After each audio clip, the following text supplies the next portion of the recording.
Internautes, bonjour. Nous parlons des dépenses excessives effectuées durant cette période de l'année quand on sait que la fête de la Nativité et celle du Réveillon s'approchent et même sont parfois organisées dans la même semaine. Pensez-vous que des dépenses excessives sont nécessaires pour organiser ces deux événements quand on sait qu'une nouvelle année s'avance? Répondez à cette question en restant connecté sur Newslive. Pour moi, je ne peux que être contre, puisque je pense que les dépenses excessives ne sont que vaines. Si je le dis, c'est parce qu'il y a souvent l'après-fête. Certes, on peut faire des dépenses, mais il faudrait qu'on essaie de les limiter. Pour que après les fêtes, on ne pleure pas. Parce qu'on a vu certaines familles où, pendant les fêtes, on fait des énormes dépenses, mais c'est après la fête que beaucoup viennent à pleurer. Maintenant, aller faire les prêts, tout ça là, et ça ne fait pas bien. Moi, je les organiserai de façon simple comme d'habitude. Je me retrouverai certainement avec des amis, prendre un bout de viande, s'il faut le dire, ou bien un morceau de viande, une petite boisson et puis ça va. Moi je suis contre, parce que nous, pour la fête c'est tous les jours. Pourquoi choisir seulement cette date de fin d'année? Les parents peuvent se retrouver, vous retrouvez monsieur, madame et leurs enfants, vous vous retrouvez en famille, parce que vous faites l'excès, vous dépensez, et en janvier, on se retrouve comme certains disent la janviose. Janvier, il n'y a plus rien. Personne ne peut joindre encore les deux bouts, il faut attendre encore la fin du mois.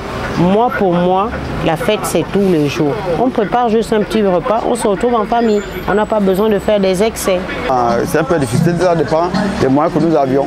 Je peux dire que j'ai dit madame avait l'enfant, on va aller manger au restaurant. Donc, c'est pas un truc qu'on va demander qu'on va organiser en famille. Donc, c'est que tout le monde se conçoit à la maison ou bien en famille, amis, c'est comme ça. C'est pas un truc qu'on va dire que vraiment régulièrement que ça va se passer en chaud en chaud. Et on va dans les boutiques et puis ça va s'éclater là-bas, les bouteilles, les gens se blessent, mais j'aimerais que Dieu nous garde la vie comme il nous a toujours gardé. Non, il y a aussi des trucs qu'on peut faire des dons aux orphelins ou bien les handicapés et les gens qui n'ont pas de maison, qui sont sinistrés. On peut quand même donner les dons, mais selon mes moyens que j'ai. En tout cas, pour moi, la fête c'est tous les jours. En tout cas, je vais alléger.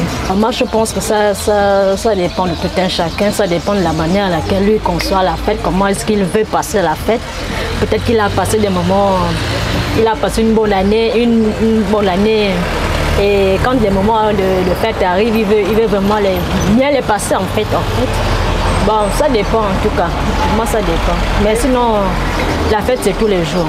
Voici donc ce que pensent nos intervenants. Une fête en famille ou encore avec un comité restreint des personnes qui nous sont chères peut représenter une partie du bonheur durant cette célébration de fin d'année, au lieu donc de dépenses excessives pour impressionner ou encore organiser de grandes cérémonies quand on sait que l'année à venir peut avoir beaucoup plus de challenges et de défis. Merci d'avoir répondu à la question du jour et n'oubliez pas de rester connecté sur Newslive.